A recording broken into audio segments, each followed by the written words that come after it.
Harlem, New York. 6:12 p.m. Friday, November 4th, 1938. The rain had just started, a thin, greasy drizzle that turned Lenox Avenue into a mirror of blurred headlights and cigarette embers. The street lamps hummed against the November darkness. The air smelled like wet newsprint, cheap gin, and the metallic tang of impending violence. Inside Sal's Corner Tavern on 137th Street, the piano was off-key, the laughter too loud, and the tension so thick it felt like another body in the room. Ellsworth Bumpy Johnson sat at a back table, gray three-piece suit pressed sharp enough to cut glass, black wool overcoat folded carefully beside him. His hat rested on the chair, not the rack, a deliberate choice that spoke to his readiness to leave at any moment. The chessboard in front of him remained untouched, pieces arranged in perfect formation like soldiers awaiting orders. His tie was knotted tight. His hands were still. His eyes were not. Across from him sat Vincent "Vinny" Silk Carbone, a mid-level Genovese associate with slicked back hair and a cream-colored suit too bright for Harlem's shadows.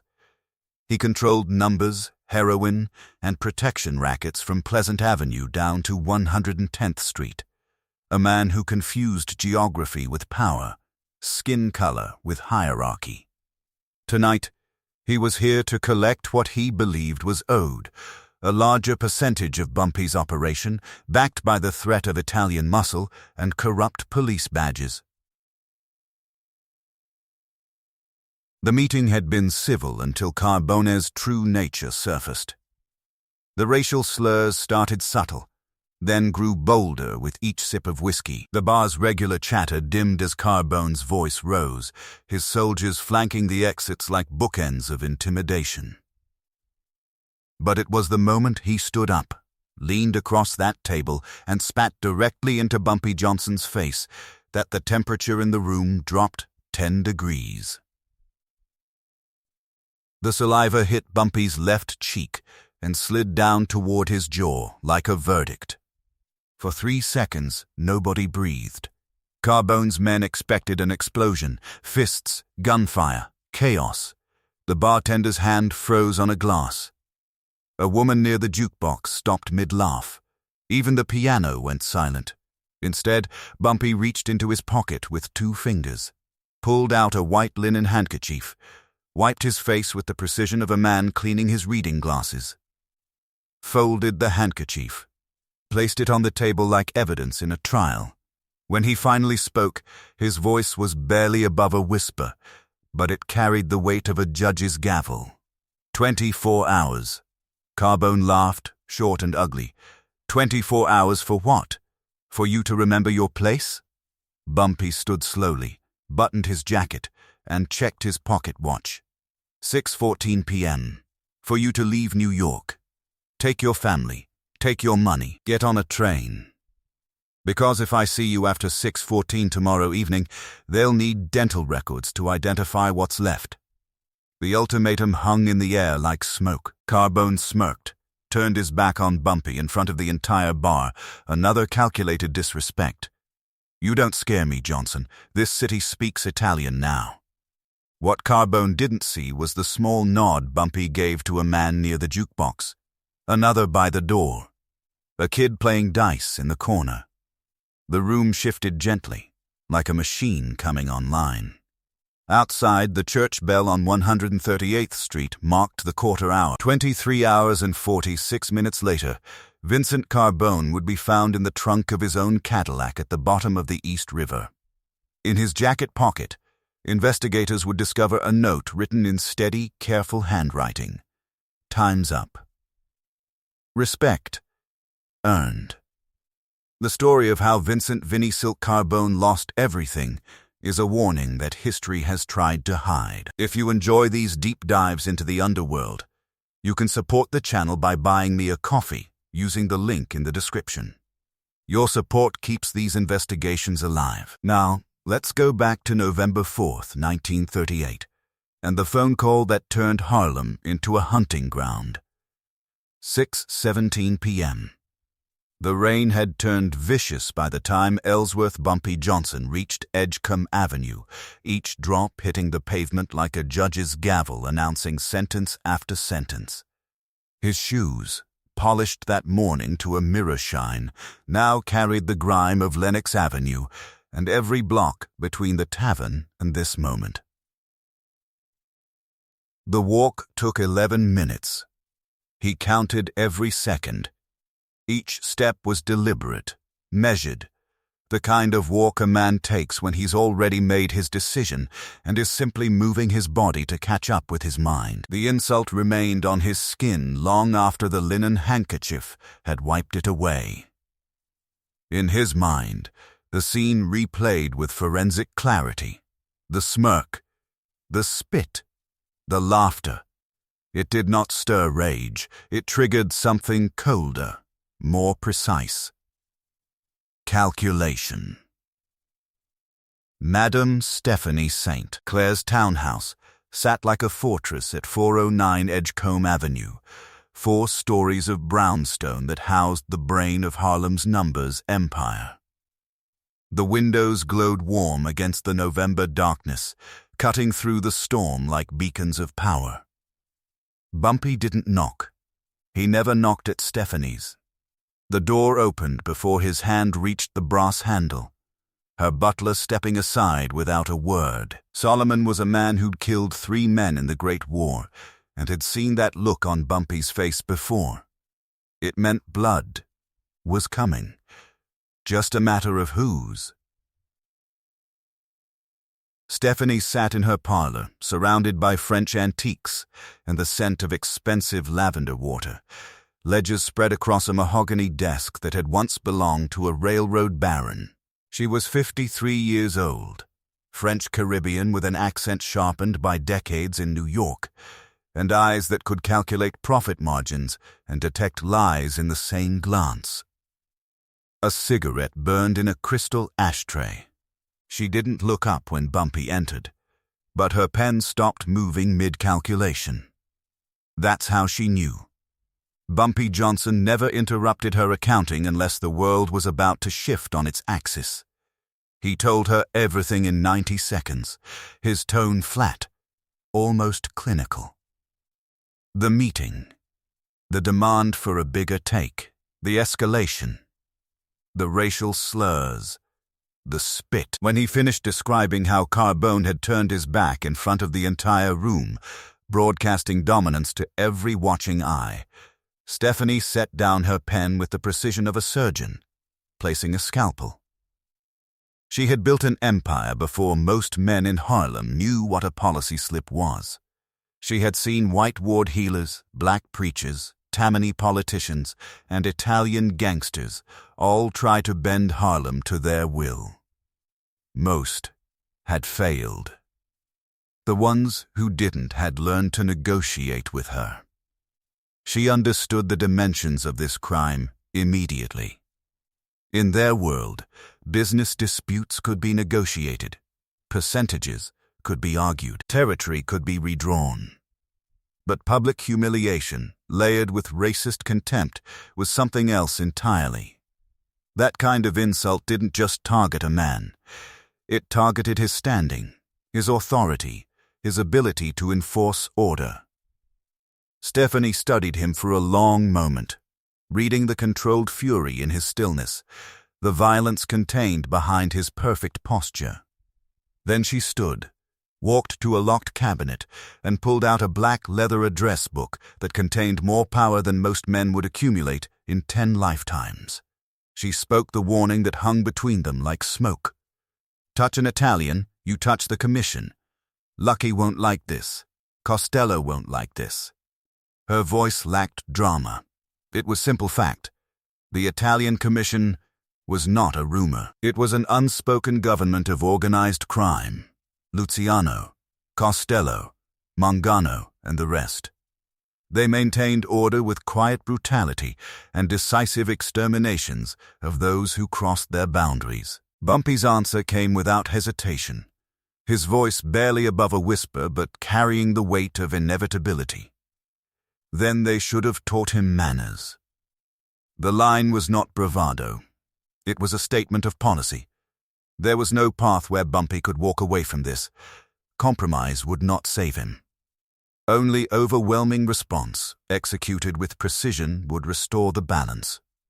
Stephanie gave a slight nod, authorization without saying the words. She did not sanction recklessness, but she understood necessity, and she knew Bumpy did not move without a plan. The first call went to Teddy Green at 6:34 p.m. Teddy answered on the second ring, his voice rough from a lifetime of broken noses and split knuckles. Former middleweight contender who'd taken a dive in 1933 and never forgave himself. So now he channeled that rage into precision enforcement for Bumpy's operation. Stephanie handed Bumpy the phone. The conversation lasted 45 seconds. "It's Bumpy. I want you on standby. No liquor. No women. No dice. For the next 24 hours you belong to me entirely." Teddy didn't ask why. "Where you want me. You'll get a call with a location. Carbone's men. No deaths unless I say. I want fingers, not funerals." A pause. Then Teddy's answer, "Understood." Teddy Green was not just muscle, he was an instrument of controlled damage. A man whose hands felt no pain. He had once crushed a man's jaw so cleanly the doctors said it looked like a surgical break. Within 20 minutes, he'd be pulling together 8 men who moved through Harlem like shadows with purpose. The second call, placed at 6:41 p.m., connected to a warehouse office on Pier 35, where Junie Bird ran the most sophisticated intelligence network in New York's Underworld. Junie controlled 300 dock workers across Manhattan and Brooklyn, men who loaded every truck, unloaded every crate, and knew every shipment that moved through the city. He didn't own the piers. He owned the information, what came in, what went out, who moved contraband, who paid protection, which trucks belonged to which crews. "Junie," Bumpy said when the man picked up, "I need a map on Vincent Carbone. Every truck he uses, every shipment he's got coming in the next 48 hours. Anyone who handles his packages, you write down their names. I want a list before 8 o'clock. Junie whistled low under his breath. "You going to war with the Italians, Bump? I'm going to war with disrespect. The Italians can choose their side." Junie understood the distinction. "Give me 90 minutes. You'll have what you need." The third call was the most dangerous. At 6:49 p.m., Stephanie dialed a number that connected to a phone booth 3 blocks from the 28th Precinct station house. Sergeant Malcolm McAllister picked up, his voice cautious. McAllister was a man who existed in the gray space between law and survival, a cop whose badge was merely a costume for his criminality. 3 years earlier, he had beaten a young black numbers runner half to death in an alley. There had been witnesses. There had also been Bumpy. The witnesses had suddenly disappeared. Testimony evaporated. The runner had moved to Boston with a small envelope of cash and instructions never to return. McAllister knew that had it gone differently, he'd be in Sing Sing, not walking a beat. "Sergeant," Bumpy said, his voice carrying the weight of past salvation, "I need you to keep an eye on Italian activity in Harlem tonight, especially around Carbone's spots. Any movements, any raids, any patrol shifts near his joints. You'll feed it to Junie. Junie feeds it to me." McAllister's breathing went shallow on the other end of the line. "Bumpy, I can't." "You can," Bumpy cut in. "And you will. I don't need you to stop anything. I need you to see it. And remember, if you get in trouble, I know how to make trouble disappear. I've done it before." The reminder sealed the agreement. "How bad?" McAllister asked. "Bad enough that you'll want to be nowhere near Little Italy tomorrow." By 7:15 p.m., Stephanie's dining room table had transformed into a war room. A street map of Manhattan spread across the surface, weighted down at the corners by her ledges. Bumpy stood over it like a general surveying terrain, while Stephanie sat with her address book open, making notes in shorthand that only she could decipher. The systematic mapping of Vincent Carbone's life began. It was an exercise in forensic accounting and tactical geography. They dissected the Italian's empire piece by piece, building his life in fragments. Stephanie recited what she knew with clinical precision. He keeps a butcher shop in East Harlem. Not for meat, for loans. Desperate men go in on Friday. Walk out owing twice by Monday. Bumpy noted it mentally. Artery number 1. He runs a private card room above a grocery on 1/16th. That's steady cash. That's also where he launders most of his dirty money. Artery number 2. Warehouse near the river. I've heard about stolen cigarettes, maybe appliances. That's where he keeps inventory and his night workers. Artery number 3. The phone rang twice more as informants called back with preliminary intelligence. A candy store on 115th Street. A social club on Pleasant Avenue. Each location got marked with a red pin. They identified the gambling dens tucked behind legitimate fronts, the brothels disguised as boarding houses, and the network of runners who kept the money flowing. They listed the names of his lieutenants, his bagmen, his muscle. They identified the weak links, the men who gambled too much, the men who had mistresses, the men who could be bought. The strategy was total encirclement. They would not just kill the man. They would kill his ability to exist. They would strip him of his income, his protection, and his reputation before they ever touched his skin. Remove his money, then his reach, then his ability to inspire fear. Only then, if absolutely necessary, remove the man himself. At 8:00 p.m. sharp, Bumpy gave the quiet signal that activated his wider network across 5 boroughs. This was not chaos. It was organized sight. Numbers runners, bartenders, taxi drivers, barbers, porters in hotel lobbies, men and women who rarely drew attention but always heard things, began sending information in one direction. Phone lines hummed with coded messages. Men left their dinner tables, kissed their wives, and disappeared into the November night with specific instructions. The intelligence flowed back to Stephanie's townhouse in steady streams. Junie Bard's first callback came before 8:00 p.m., feeding specifics, license plate numbers, shift changes, which trucks had Carbone's fingerprints all over them. McAllister followed with word of which cops turned a blind eye when Carbone's men moved, and which ones took envelopes on Fridays. Movement patterns emerged like ink spreading through water, but Bumpy's mind remained clear and calculating. By 9:30 p.m., Bumpy stood before the map with 12 red pins marking Carbone's operations, and 8 names written in Stephanie's precise handwriting. The countdown had officially begun. Every soldier on Carbone's payroll was another potential fracture. Every business, another pressure point. The goal was not random violence.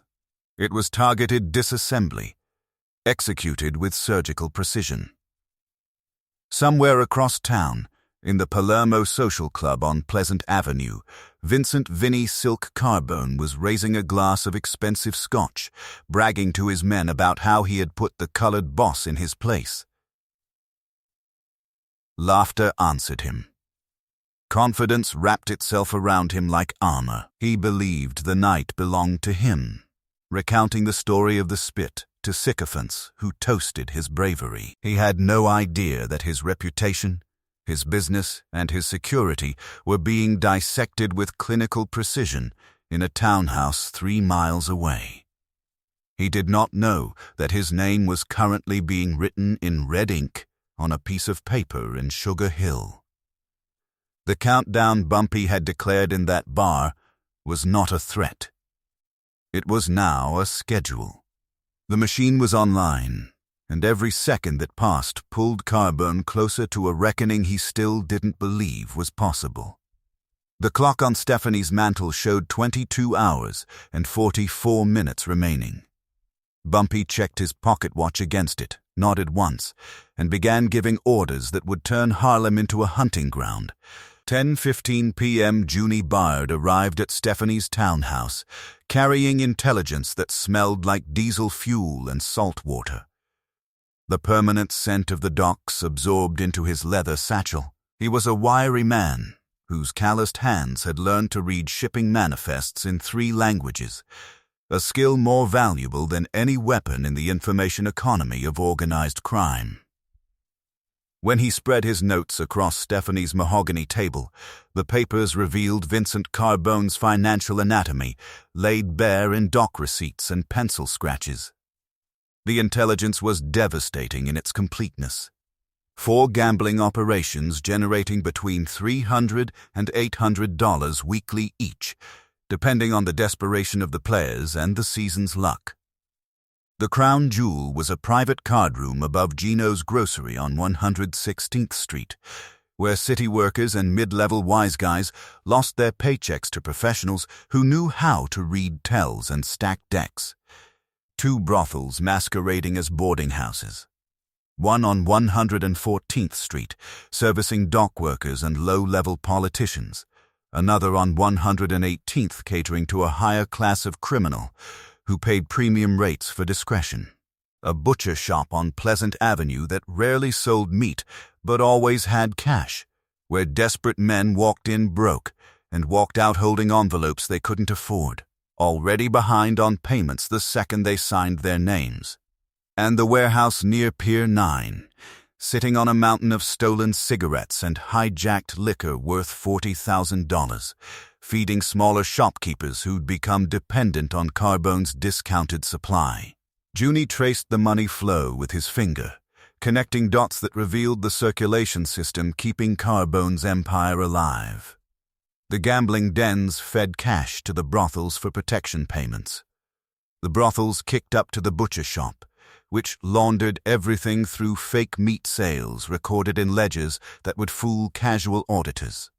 The warehouse served as both storage and distribution, trucks leaving every morning before dawn to supply speakeasies and corner stores across 3 boroughs. It was a closed loop, generating somewhere between $4,000 and $6,000 weekly, enough to keep soldiers loyal, cops paid, and Carbone living in a brownstone with marble floors. Bumpy studied the intelligence with surgical intensity, seeing not buildings but veins, not businesses but arteries, pumping life into Carbone's power. His philosophy had always separated him from cruder elements who believed strength came from the loudest gun or most brutal beating. Violence was a tool, not a solution. You could kill a man and create a martyr, inspire revenge, unite his allies against you. But if you killed his power first, dismantled his ability to command respect or inspire fear, then the man himself became irrelevant. He spoke the doctrine that would guide the next 18 hours, his voice carrying absolute certainty. Don't kill the man, kill his power. Money is blood. Cut the arteries. At 11:45 p.m., the first incision was made with surgical precision. Teddy Green walked into the smoky back room above Gino's Grocery, where Carbone's biggest card game ran 7 nights a week. 20 men sat around 3 tables, chips stacked high, cigarettes burning in ashtrays, whiskey glasses sweating rings onto green felt. The door was supposed to be guarded, but Teddy had walked past the sentry with a $50 bill and a smile that promised worse things than money if the man made noise. He stood in the doorway, filling the frame with his shoulders, hands empty and visible at his sides. When the room noticed him, when the dealer's hands stopped moving and chairs scraped backward in recognition, he delivered the message in a voice that carried no threat, because it didn't need to. Game's over. Tell Vinny that Bumpy Johnson says hello. The players abandoned the tables like rats fleeing rising water, grabbing coats but leaving money, because touching the cash would mean challenging the order. Within 2 minutes, $3,000 in chips and bills lay abandoned on green felt. Teddy didn't touch it. The money wasn't the point. The point was demonstrating that Carbone couldn't protect his own operations, couldn't maintain the basic function of criminal enterprise. From midnight to 3 a.m., systematic sabotage unfolded like a carefully choreographed dance of destruction. At the brothels, phone lines were severed at junction boxes in dark alleys. Without communication, appointments stopped. The working girls, sensing the shift and perhaps warned by Bumpy's network, began slipping out back doors. At the butcher shop, industrial cement was injected into front and back door locks. By morning, those keyholes would be solid stone, requiring sledgehammers to open. The warehouse faced logistical nightmare, as 3 heavy delivery trucks broke down simultaneously across the only access road, parked at angles, making passage impossible. Drivers removed distributor caps, locked doors, and vanished into the night. No shipments would go out. No money would come in. At 3:30 a.m., the violence became personal and precise. 2 of Carbone's loan collectors, men who earned their keep-breaking kneecaps for late payments, were dragged from their sedan into an adjacent alley. It wasn't a fight, but an execution of duty. Teddy worked with grim efficiency, placing each man's right hand on a wooden crate. Using a small, heavy hammer, he broke the index and middle fingers with calculated blows, not smashing in rage, but snapping joints with the precision of a man cracking walnuts. When it was over, both men lay shaking and whimpering, hands useless, dignity shattered. But Bumpy understood symbolism. Pain needed a caption. One of his women stepped forward with a tube of red lipstick, writing across each man's forehead in block letters, 20 hours. Not blood or chalk, but cosmetic product applied to mark the countdown. When Carbone saw it, he would understand this wasn't random violence, but scheduled consequence. Dawn broke over a crippled empire that still looked intact from outside. The butcher shop still had its sign, the social club its regulars, the card rooms their felt-covered tables. But the arteries carrying money through those spaces had been severed. Where there should have been steady flow, there was only drip. No gambling revenue, no brothel fees, no loan payments, no cigarette sales. The overnight take that should have generated $1,500 in profit had produced exactly 0. At 7 a.m., Vincent Carbone woke expecting another profitable Friday. Instead, phone calls brought variations of the same story: doors jammed, rooms empty, girls gone, phones dead, trucks stuck, cash missing. The realization landed with humiliating clarity. Someone had touched his money systematically, strategically, across his entire network. His rage didn't move him toward caution, but pushed him straight toward the one man powerful enough to orchestrate such dismantling in a single night.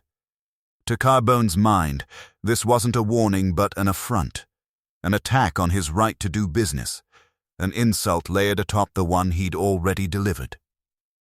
He made his decision before his second cup of coffee. If Bumpy Johnson wanted to choke his income, he would bleed Bumpy's. Word went out to his remaining loyalists with sharp, furious clarity: Harlem's Policy Bank would pay the price. It was exactly the fatal mistake Bumpy had been counting on, walking directly into a trap that had been set the moment spit hit his face 18 hours earlier. 9 a.m. Vincent Carbone's rage had crystallized into action by Saturday morning, the humiliations of the previous night demanding immediate retaliation. He assembled 4 soldiers in his kitchen, men whose loyalty was purchased through weekly envelopes and the promise of advancement in an organization that rewarded brutality over intelligence. The target was simple: Bumpy Johnson's policy operation on Malcolm X Boulevard, a 3-story building that processed thousands of dollars in number slips every week. Carbone's instructions were equally simple: gasoline, Molotov cocktails. Burn it to ash. Send a message written in smoke that crossing an Italian had consequences even Bumpy Johnson couldn't cover. What Carbone didn't know, couldn't know because his intelligence network was built on fear rather than loyalty, was that Bumpy had predicted this exact retaliation, down to the hour. The policy operation had been evacuated at 4 a.m., every ledger removed, every slip of paper boxed and relocated to safe houses across Harlem. The building sat empty except for old furniture and outdated records deliberately left behind like bait in a trap. Bumpy understood men like Carbone with clinical precision. They were predictable in their rage, slaves to their own egos, incapable of seeing past the immediate satisfaction of revenge. At 9:47 a.m., Carbone's 4 soldiers kicked in the back door, their arms loaded with glass bottles stuffed with gasoline-soaked rags. They moved through empty rooms with the confidence of men who believed they were inflicting damage, splashing accelerant across floors and walls, lighting wicks with matches that flared bright in the morning dimness. The first explosion of flame brought satisfaction. The second brought more. By the third bottle, black smoke was pouring from windows. What they failed to notice was the patrol car that had been idling 2 blocks away for 20 minutes, positioned there by Sergeant McAllister following instructions delivered at 8:30 a.m. What they failed to hear over the roar of flames was the fire alarm triggered by a manual pull across the street, activated by one of Bumpy's watches the moment the first bottle shattered. What they failed to understand until handcuffs bit into their wrists was that they had just committed arson in broad daylight with witnesses, physical evidence, and police response coordinated to arrive at precisely the moment of maximum incrimination. By 10:30 a.m., Malcolm X Boulevard had transformed into a circus of official attention. Fire trucks blocked both ends of the street, their hoses drowning what remained of the blaze. Police had Carbone's 4 men lined up against a brick wall, hands cuffed behind their backs, faces showing the first creeping realization that something had gone catastrophically wrong. Detectives found unused Molotov cocktails in a canvas bag, glass bottles still reeking of gasoline, evidence so clean it could have been planted except that witnesses had watched these men carry them inside. Sergeant McAllister worked the scene with practiced efficiency, ensuring every detail was documented. Every reporter who arrived was fed the narrative that would serve Bumpy's purposes. By noon, the story hit the afternoon papers with headlines that wrote themselves. Italian mob targets Harlem businesses. The racial angle was unavoidable and deliberate. White gangsters burning black establishments played into tensions that ran deeper than any single criminal dispute. It made Carbone not just a criminal, but a symbol of oppression, which made Bumpy's response not revenge, but resistance. At exactly 12 p.m., as Carbone received frantic phone calls about his arrested soldiers, another disaster arrived with bureaucratic precision. An anonymous tip, delivered to Harbor Patrol in a voice that couldn't be traced, reported suspicious activity at a warehouse near Pier 9. The tip included specific details: stolen merchandise, cigarettes bearing tax stamps from 3 different states, crates of hijacked whiskey still marked with legitimate distributor codes. When police arrived with a search warrant obtained through channels greased by McAllister's connections, they found exactly what the tip promised. $40,000 in merchandise confiscated in 90 minutes. Enough to trigger federal attention. Enough to bring Treasury agents into an investigation that had started as local muscle flexing. By 2 p.m., the systematic dismantling continued with elegant simplicity. At both of Carbone's brothels, working women received unexpected visitors bearing envelopes. Bumpy's emissaries made offers that required no threats because the generosity spoke for itself. Double their usual weekend earnings, paid in cash, in exchange for taking 3 days off.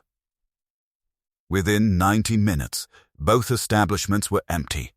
The women scattered across the city with full pockets and instructions to ignore any calls from Carbone's management. When clients arrived expecting services and found locked doors, the humiliation compounded. A brothel that couldn't provide its basic function was worse than no brothel at all. Carbone's paranoia began its inevitable spiral somewhere between the warehouse seizure and the brothel closures. In his social club, surrounded by the few remaining loyalists who hadn't been arrested or bought off, he paced like a caged animal, whose cage was shrinking by the hour. His mind turned inward, suspecting betrayal in every face, seeing conspiracy in every coincidence. When one lieutenant suggested backing off, Carbone's hand moved faster than thought. The slap echoed through the room, followed by accusations screamed at volume. Who had talked? Who had sold him out? The organizational structure that had seemed solid 24 hours earlier was revealing itself as temporary alliance held together by profit and fear, both of which were evaporating in real time. Desperate, he began making calls to the only power higher than himself. Calls went out to intermediaries, to emissaries, to anyone who had access to Lucky Luciano's circle or Frank Costello's ear. Carbone wanted protection, sanction to strike back harder, permission to make Bumpy Johnson disappear permanently.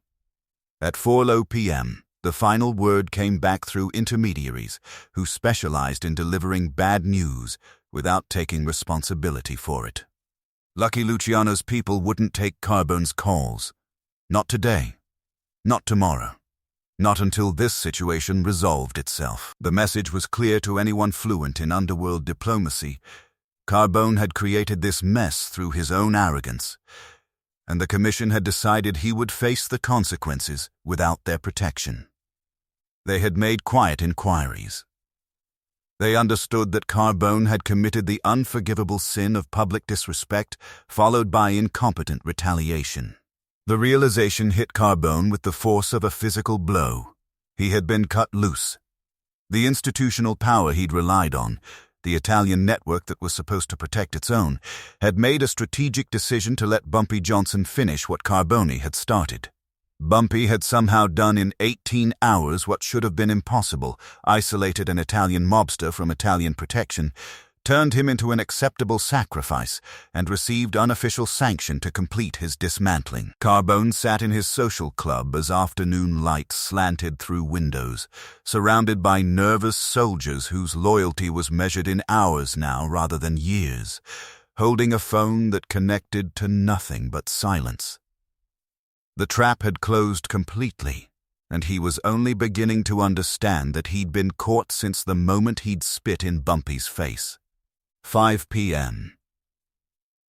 The systematic erasure of Vincent Carbone's command structure began with a principle that separated professional criminals from street thugs. Dead men create investigations, but absent men create doubt. Bumpy Johnson understood that corpses in alleys would bring federal attention, newspaper headlines, and commission scrutiny. But men who simply vanished into better opportunities left behind only questions, paranoia, and the corrosive realization that loyalty was negotiable when survival demanded flexibility. Angelo Angie Moretti was the first to disappear from Carbone's orbit, a practical man whose 20 years in organized crime had taught him to measure bosses against an internal scale of risk versus reward. When Bumpy's systematic strikes began hitting with artillery precision, Angie recognized what most of Carbone's crew refused to see. This was not a dispute, but a verdict being executed with methodical certainty. At 5:17 p.m., Angie sat in a back booth at a diner on 125th Street, staring at $5,000 in tightly wrapped bundles placed on the table by a well-dressed man who spoke in measured tones. The offer was delivered without theatrics or threats. Carbone's operation was finished. The Commission had withdrawn protection. Within 48 hours, there would be nothing left to Captain except ashes and arrest warrants. Angie could stay and sink with a doomed ship, or take what amounted to 8 months' salary and disappear into comfortable retirement. The calculation was simple arithmetic. Angie took the money. By 5:45 p.m. he was on a train to Yonkers, leaving behind a boss he no longer believed would survive the week. The second captain required surgical precision because his loyalty ran deeper than profit. Sal DiLuca had grown up 3 blocks from Carbone, had taken his first arrest alongside him, had served as best man at his wedding. But intelligence networks reveal weaknesses, and Sal's weakness wore red lipstick and lived in a walk-up on 119th Street.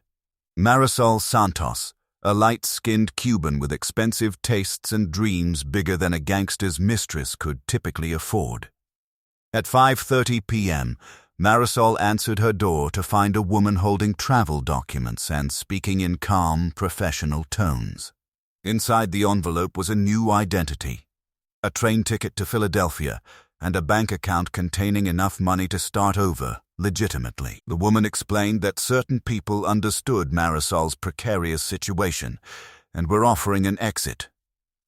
A job waited at a respectable nightclub. All she had to do was leave tonight, tell no one, and never contact Sal DiLuca again.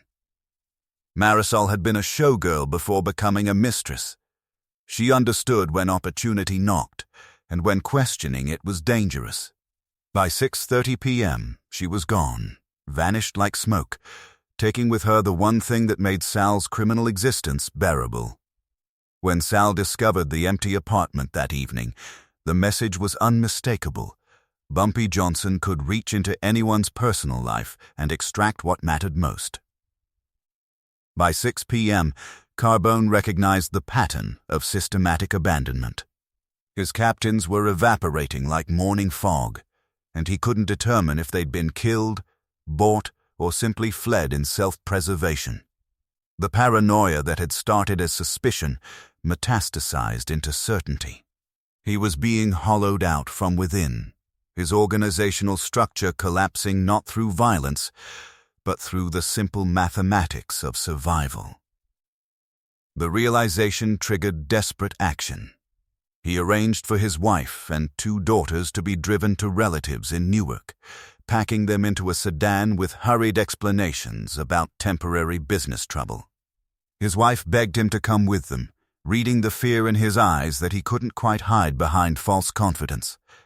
But pride, that most expensive of luxuries, wouldn't allow retreat. Vincent Carbone had built his reputation on never backing down, never showing weakness, never admitting that anyone could break him. To run now would be to confess that a black gangster from Harlem had destroyed him. He kissed his family goodbye and watched the car disappear into evening traffic, choosing reputation over survival.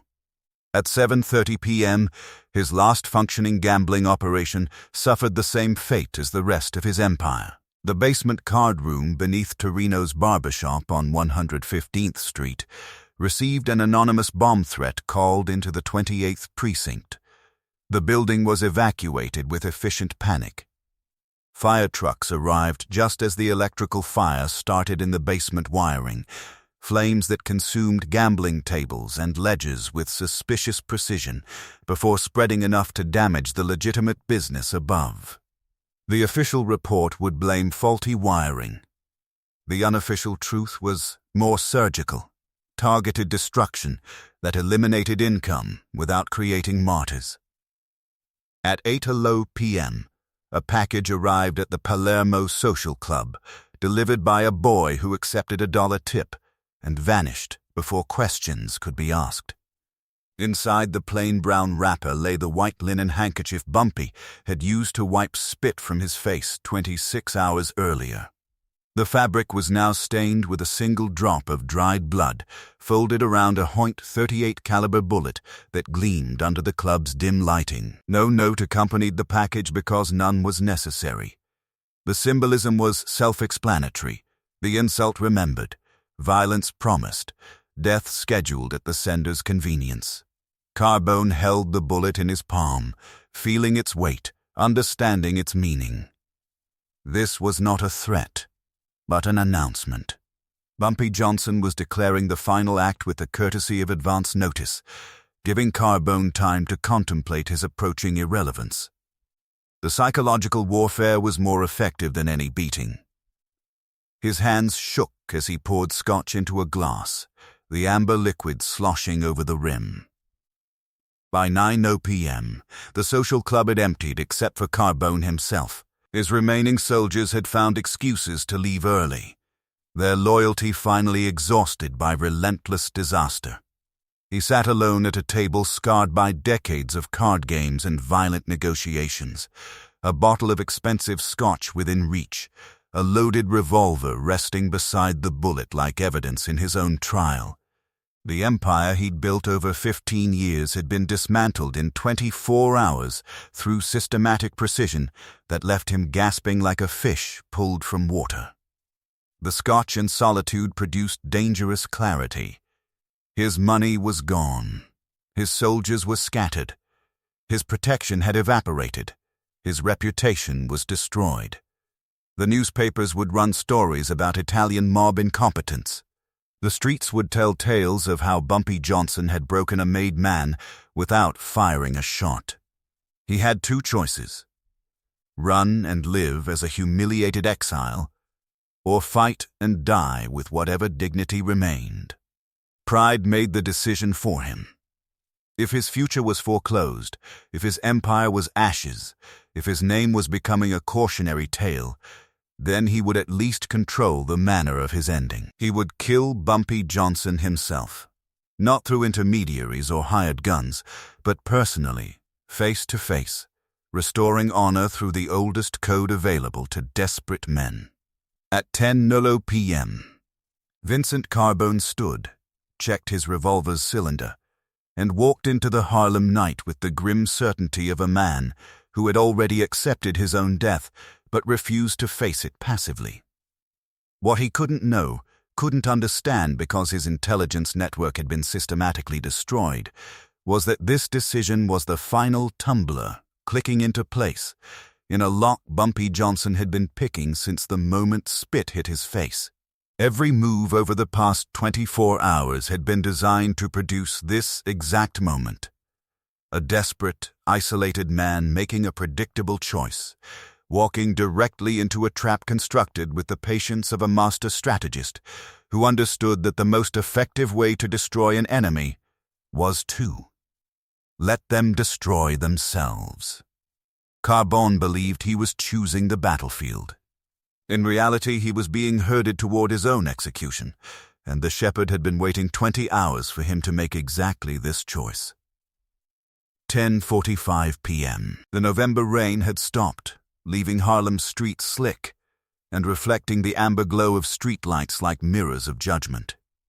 Vincent Carbone moved through the darkness with his loaded revolver heavy in his coat pocket, each step carrying the weight of a man who had already accepted his own death, but refused to face it passively. He walked toward the alley behind Sal's Corner Tavern, drawn by some primitive instinct that demanded conflicts end where they began, expecting the kind of honorable confrontation that existed only in his deteriorating mind.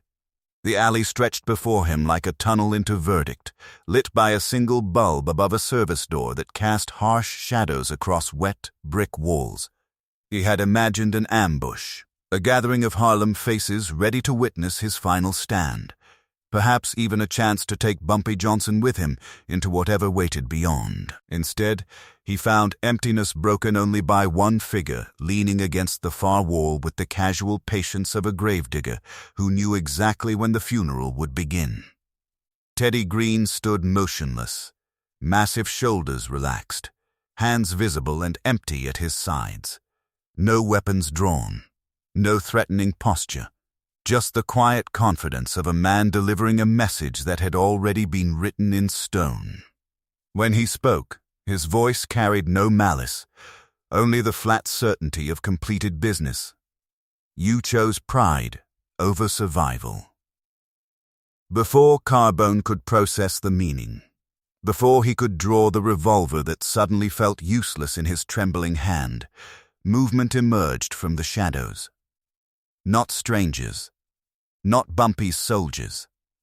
His own men. What remained of his crew after 24 hours of systematic dismantling stepped into the dim light, their faces mixing shame with pragmatic acceptance. Tommy Ricci emerged first, followed by Frankie Bones, then Marco the enforcer who had broken legs for Carbone for 5 years. The betrayal landed with physical force, buckling his knees before his mind could fully comprehend its dimensions. These men who had sworn loyalty, who had taken his money and carried his orders, now stood in an alley at midnight, having been bought not through threats, but through the simple mathematics of survival. Bumpy Johnson had demonstrated superior power through systematic destruction, proving that Carbone couldn't protect even himself, much less his soldiers. Tommy spoke with apologetic resignation that cut deeper than any curse. "It's over, Vinny. We got families. We got futures. You got nothing left to offer except sinking with you." The revolver slipped from Carbone's fingers, clattering against wet pavement like punctuation to his collapse. 24 hours earlier he had commanded respect through fear and organizational backing. Now he stood abandoned by his own army, facing the architect of his destruction. Footsteps approached from the alley's mouth, steady and rhythmic, carrying the authority of a judge entering his courtroom. Ellsworth Bumpy Johnson emerged from the darkness, wearing the exact same gray 3-piece suit, the same black overcoat, the same fedora, angled at the same precise degree. He stopped 10 feet from Carbone, pulled out his pocket watch, and checked it against some internal schedule that operated on symbolic rather than actual time. When he spoke, his voice referenced the original ultimatum with ritualistic precision. 24 hours ago at 6:14, I gave you a choice. Leave this city. Take your family. Keep your life. His eyes met Carbone's with cold assessment. You spat in my face and laughed. He gestured vaguely at the night, encompassing the invisible empire that had been systematically dismantled. Now your city is gone. Your money is gone. Your men are gone. Carbone tried to summon the arrogance that had filled him when Italian backing made him feel untouchable, but the words emerged broken and pleading. You made your point. I'll leave. I'll go tonight. Just don't finish it.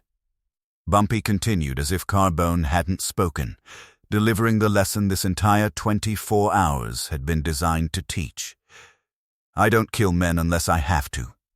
Bodies bring cops, heat, headlines, federal attention.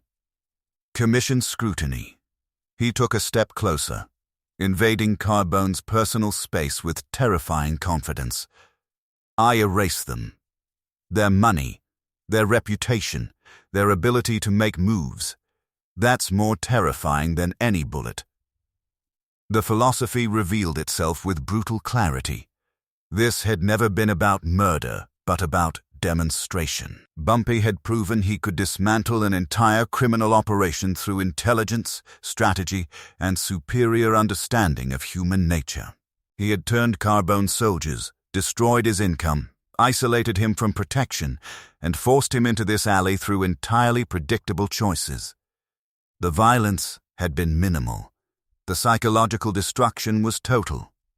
A dead man becomes a martyr, Bumpy continued, his voice carrying the certainty of a professor explaining fundamental principles.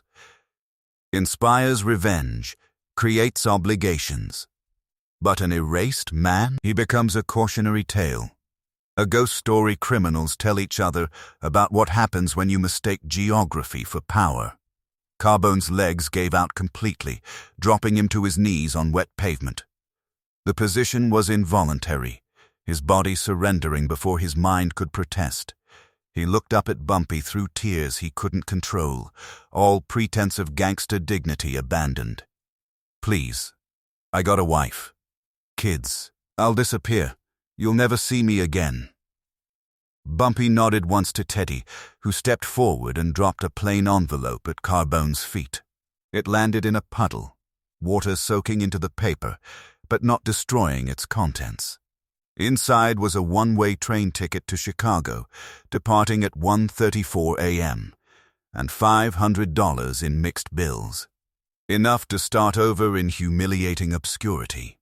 Enough to survive, but never thrive. Enough to spend the rest of his life remembering this moment. "You got 2 hours and 49 minutes to be on that train," Teddy said with mechanical precision. "You contact anyone in New York. You try to rebuild. You even whisper about revenge, and what happened over the last 24 hours will look like mercy." Carbone nodded frantically, grabbing the envelope with shaking hands, clutching it like salvation and damnation combined. He struggled to his feet, looking at his former soldiers one last time, seeing nothing but averted eyes and relieved faces. They were grateful it was him, and not them. He stumbled past Bumpy, who didn't move, didn't acknowledge him, had already dismissed him as irrelevant to any future calculations. At 1:34 a.m., Vincent Carbone sat in a third-class railway car as the westbound train pulled out of Penn Station, carrying him toward permanent exile. His face pressed against cold window glass, watching New York disappear into darkness like a dream he could never quite remember upon waking. The city he had believed he controlled had rejected him completely. His empire had been erased in 24 hours through precision that felt more like surgery than warfare. But the story didn't end with one man's departure into obscurity. 3 weeks later, in a private dining room of a restaurant in Little Italy, Lucky Luciano sat across from Bumpy Johnson over espresso and cannoli, the meeting arranged through careful intermediaries with the formality reserved for significant diplomatic exchanges. The commission wanted to understand how one man had accomplished what should have required an army, dismantling a made man's entire operation without creating bodies, federal heat, or organizational war. The lesson had been learned, and the teacher was about to be invited into a much larger classroom, where the stakes were measured not in city blocks, but in entire territories, and respect was the only currency that mattered. The meeting took place 3 weeks after Vincent Carbone's exile in the private back room of Umberto's Clam House on Mulberry Street, where red checkered tablecloths and the heavy scent of garlic and simmering sauce created an atmosphere of old-world formality. Lucky Luciano sat at the corner table, flanked by Frank Costello and Albert Anastasia, men whose names carried weight across every criminal enterprise from the docks to the casino. The location was deliberate, neutral ground, but distinctly Italian territory, where respect was measured in the careful pouring of espresso and the quality of silence between words. Bumpy Johnson arrived alone, wearing his signature charcoal 3-piece suit, his posture relaxed, but his eyes constantly calculating distances and exits. He walked past tables of men who stopped eating to watch him pass, understanding they were witnessing history. These men knew the story of the spit, the ultimatum, and the systematic dismantling that followed. The air carried tension, mixed with grudging respect for a man who had accomplished the impossible without firing a shot. Luciano gestured for Bumpy to sit, pouring espresso from a silver pot into a small ceramic cup. The gesture was significant. You didn't pour coffee for an enemy you intended to kill. When he spoke, his Sicilian accented English cut through formalities like a knife through bread. You took apart one of our people in 24 hours. No guns, no bodies, no federal heat. The commission wants to know how. Bumpy sipped the espresso before answering, choosing his words with the precision of a man who understood he was being evaluated for future utility. Carbone made a mistake common to men who confuse violence with power. He thought breaking bones was strength. I showed him that breaking systems is stronger. He leaned forward slightly, his voice carrying absolute certainty. Intelligent terror beats brute force every time. You kill a man, you create a martyr and inspire revenge. You destroy his ability to operate, you create a cautionary tale. Fear without bodies lasts longer because there's nothing to bury, nothing to avenge, just the slow realization that you've been erased. Luciano exchanged glances with Costello. A silent conversation passing between them, in the language of men who had built empires on similar calculations. When he spoke again, his tone carried grudging respect layered over institutional warning. You embarrassed Italians. That creates problems. Our people don't like looking weak, especially to outsiders. But you did it clean, no bodies, no heat. He paused to light a cigarette, the match flare illuminating his face in harsh shadows. Carbone was a fool who brought it on himself. The Commission accepts that. But understand this. You proved a point. Don't prove it again unless someone forces your hand the way he did. The message was clear. Bumpy had earned a pass for this particular demonstration, but the institutional machinery of organized crime had limits to its tolerance for independent operators who dismantled made men. The meeting ended with handshakes that carried the weight of treaties, mutual acknowledgement that Harlem would remain Bumpy's territory as long as he maintained the delicate balance between power and restraint. The ripple effect through the underworld was immediate and profound. Within days, every criminal operation from the Bronx to Brooklyn knew the story of how Bumpy Johnson had systematically destroyed Vincent Carbone without firing a shot. His reputation became armor more effective than any bodyguard. Numbers runners who might have considered skimming thought twice. Rival operators who might have tested his boundaries reconsidered. Corrupt cops who might have demanded larger envelopes remembered what happened to men who pushed too hard. Back in Stephanie St. Clair's townhouse on Edgecombe Avenue, the Queen of Harlem Numbers offered her final wisdom over afternoon tea served in bone china cups that had survived 2 wars and countless criminal upheavals.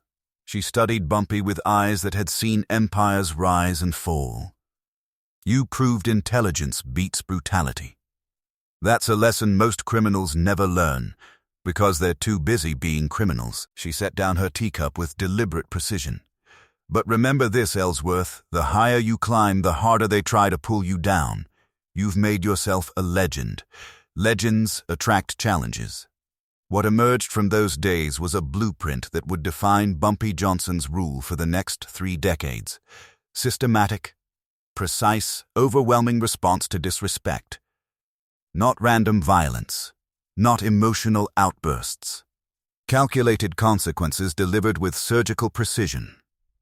He enforced an invisible statute that Harlem would not be humiliated without cost, becoming less a gangster and more a community protector who kept worse evils at bay.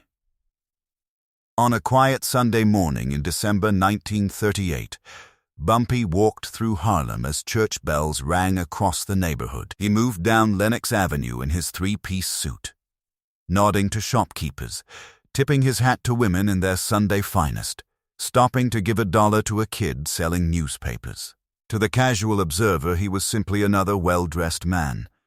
But everyone in Harlem understood the deeper truth. He was their protector. The man who had carved out space for black autonomy in a city that wanted to deny its existence. Vincent "Vinny" Silk Carbone lived 19 more years in Chicago obscurity, working as a bookkeeper for a trucking company.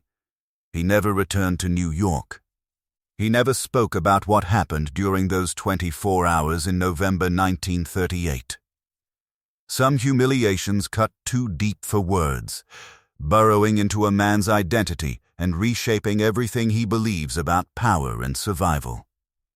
But in Harlem, people remembered what happened to an Italian who spat in Bumpy Johnson's face.